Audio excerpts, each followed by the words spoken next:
big breaking that we have that BJP chief Bhupendra Chaudhary has offered to resign.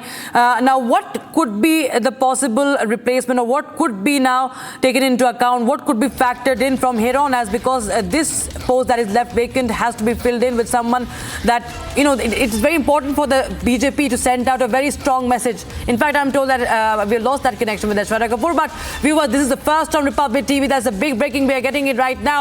UP BJP chief Bhupendra Chaudhary has offered his resignation. He has offered to resign. As the state president. My colleague Ajay Dubey joins us live on the broadcast from Lucknow. Ajay, it's a big news that we are getting in right now that Bhupendra Chaudhary has offered to resign from the party president post from the UP unit as the president of BJP's UP unit.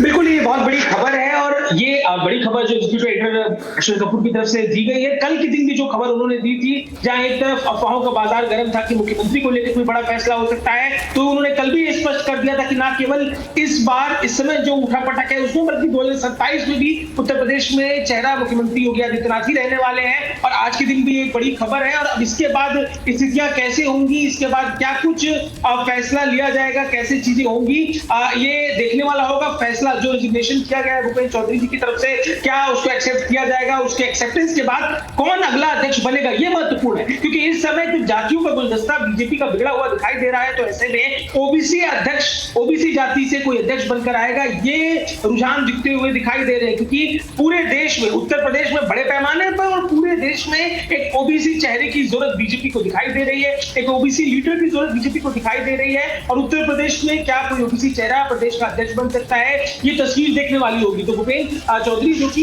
ये चर्चा हुई थी कि चुनाव परिणाम के बाद भी वो बेहद इस बात से, हार से नाराज थे, व्यक्तिगत बातचीत में भी उस हार से उनकी जो निराशा है उसे जाहिर किया करते थे। और अब जब प्रधानमंत्री से उनकी मुलाकात हो गई है, तो प्रधानमंत्री से मुलाकात के बाद उन्होंने, जैसा कि अशोक कपूर की तरफ से जानकारी दी गई है, कि अपना रिजिग्नेशन ऑफर कर दिया है। इस पर क्या फैसला होगा बात की बात है, लेकिन अगला जो भी अध्यक्ष होगा, ये संकेत दिखाई दे रहे हैं कि ओबीसी समाज से आने वाला कोई चेहरा उत्तर प्रदेश में अध्यक्ष बीजेपी का बनेगा।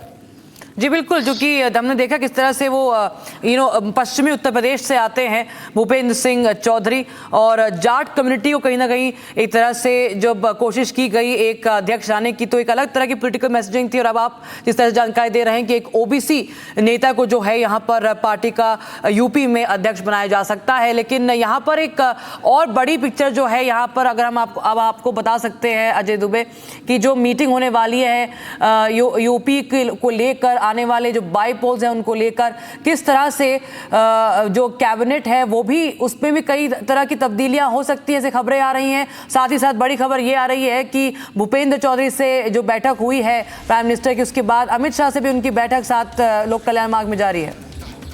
बिल्कुल, हाई प्रोफाइल बैठकों का आज दिन है। शुरुआत होती है सुबह की, मुख्यमंत्री जब अपने तय किए हुए उन मंत्रियों के संग जिन्हें जिम्मेदारी उन्होंने 10 विधानसभा उपचुनावों को लेकर की हुई है, उनसे बैठक करते हैं। और उसके बाद लगातार बैठकों का दौर दिल्ली में भी जारी है। उत्तर प्रदेश के लिए बड़ा सुखपाट बड़ा दिन है। और ये बड़ी खबर जो रिपब्लिक भारत ने चलाई, लोगों को बताया कि कैसे उत्तर प्रदेश में अब सारी जो शक्तियां हैं मुख्यमंत्री योगी आदित्यनाथ को दी गई है बीजेपी के केंद्रीय नेतृत्व की तरफ से, उपचुनावों को लेकर रणनीति बनाना, जिसमें दोनों उप मुख्यमंत्रियों को शामिल ना करना हो, चाहे इसके अलावा किनको जिम्मेदारियां देनी है, कहां जिम्मेदारियां देनी है और कैसे चीजें होंगी। उस मीटिंग में भी मुख्यमंत्री का जो कॉन्फिडेंस लेवल था, मुख्यमंत्री के अंदाजे बयान जो था, उससे स्पष्ट हुआ कि जो नेतृत्व का भरोसा है वो मुख्यमंत्री पर बना हुआ है और उनके बातचीत के अंदाज में भी वो दिख रहा है। अब महत्वपूर्ण बात है कि भूपेंद्र चौधरी जो पहले प्रदेश अध्यक्ष बनाए गए थे, विधानसभा चुनावों में जब कहा जा रहा था कि जाट आंदोलन, किसान आंदोलन के बाद पश्चिमी उत्तर प्रदेश में बड़ा वोट बैंक हाथ से फिसल जाएगा बीजेपी के, तब उन्होंने रणनीति रची और बीजेपी के हिस्से पश्चिमी उत्तर प्रदेश में जाट वोटर, तमाम वोट किसानों के आए, जिसका उनको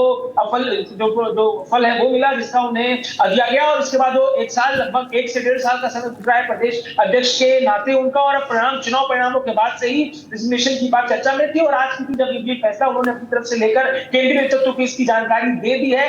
अब जो भूमिका आएगी यहाँ पर बेहद महत्वपूर्ण प्रदेश अध्यक्ष के लिए होगी, क्योंकि पिछले लगभग 2014 से लेकर अब तक में बीजेपी का जीत का जो इक्वेशन था वो सेट था। जातियों का गुलदस्ता जो बीजेपी ने सजाया था, चाहे वो ओबीसी जातियां हो, चाहे वो एससी जातियां हो, वो सफल था। नेतृत्व का एजेंडा सफल था। कैडर जो था, पन्ना प्रमुख से लेकर जो बीजेपी की सफलता का बड़ा कारण थे, वो सब सब बिल्कुल निश्चित थे, लेकिन अब जब कुछ सब कुछ बिखर गया है, अब ऐसे में जब जातियों का गुलदस्ता बिखरा हुआ है, जब ओबीसी समाज से निषाद, राजभर, कुर्मी ये वोट बिखरे हुए दिख रहे हैं, एससी समाज से पासी वोट बिखरा हुआ दिख रहा है, ऐसे में अगला जो भी प्रदेश अध्यक्ष बनेगा इन बिगड़े हुए गणितों को ख्याल में रखते हुए बनाया जाएगा, जिसमें ओबीसी समाज से नेता आएगा, इसकी संभावना ज्यादा दिखाई दे रही है।